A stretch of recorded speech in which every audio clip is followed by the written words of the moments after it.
Hi, Terry here. Again, I'm sharing a couple of older books. So if you like them and you want to see more content like this, please hit that like button. If you have any questions, please comment to let me know, and I try to answer all the comments as quickly as I possibly can. Also, I will be putting links into the description below of anything that's relevant that I talk about. All right. These two books I'm sharing together because they were taught by the same teacher and the binding is the same for both. So I wanted to share them together. These were classes that I took with Seth Apter, one in person many years ago at a store that unfortunately is no longer open. And then this one was also online. Right, so let me do the older book first. Well, actually what I wanted to share, it's a folded accordion spine, and back in the day we had to do this using like a scoreboard and pray that it came out even and we didn't get a wonky binding.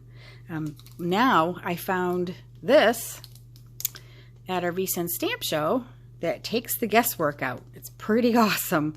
It's an Eileen Hull die from Sizzix, and I will include a link below. The style number is, if you can see it, it's kind of that glare, 665153. So if you wanted to go to the Sizzix site and order it, they have it. Okay, so this book, it took the cover of an old book. I just cut out the guts because the guts were, it was kind of falling apart and in kind of bad shape. For the cover, it's a little matchbox that I fashioned and I covered it with mica. Again, I apologize for the glare. And this actually opens, as you can see.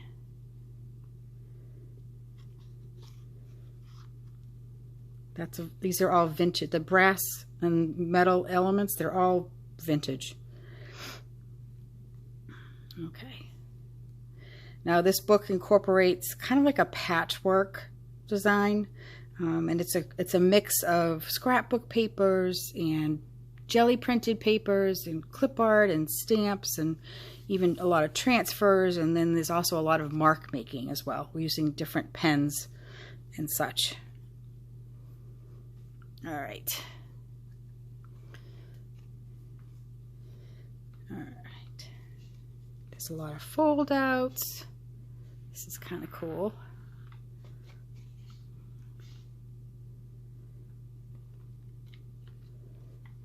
And it's all, the base of it is all cardstock, and then you just build up on that. And there's pages of different sizes and different shapes. Got some tags here.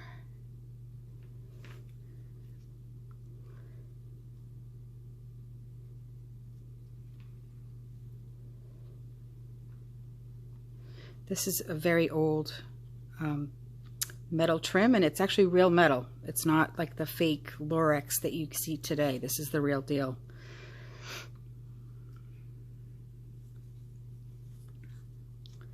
This actually folds up.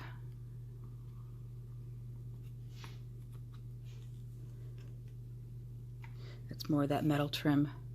Whenever I see it, I try to buy it, even though it's kind of pricey, but it just has a look that's so unique. You just can't find it with modern trims today.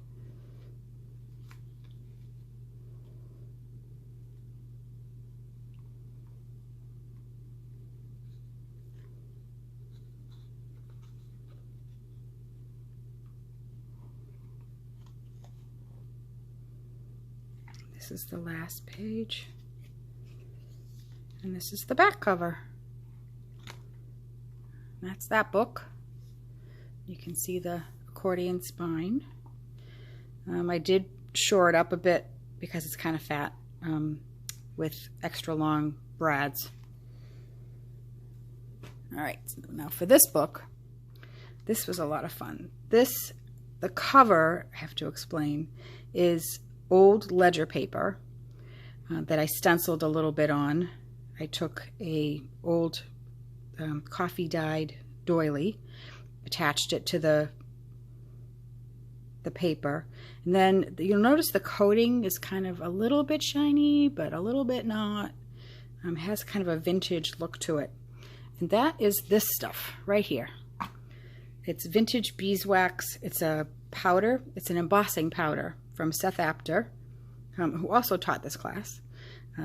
Put out by Emerald Creek. I think it's still available. It's been around for a little while. So, and I have the big jar because I just love this stuff. I use a lot of it. I'll try to put a link in the description if I can find it. Okay. Again, these are old buckles, or I'm not really sure, just vintage metal pieces, and I thought they would make a great decorative binding. Again, it's the patchwork with the mark making and the old papers and stenciled papers and rub-ons and collage and all kinds of fun stuff. A lot of it is actually Tim Holtz.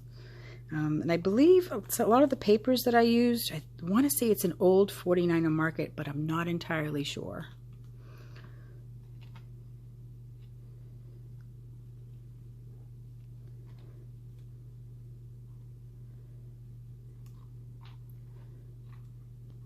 This was kind of an accident.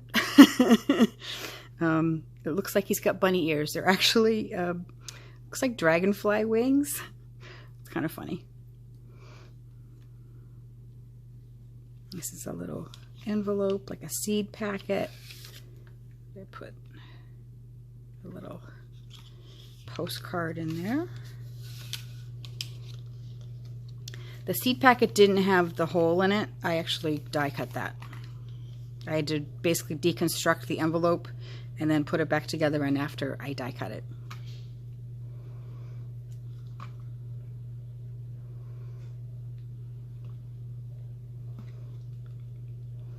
And here's another one of those envelopes with another card.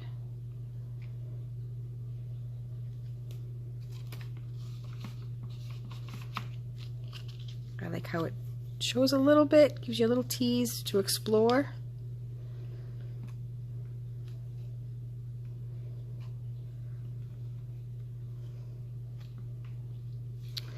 And then this is a little double fold out with two little ATC card size cards.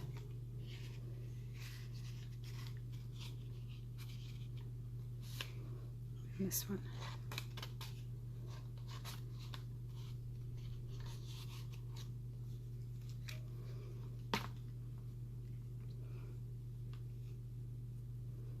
And that's the back.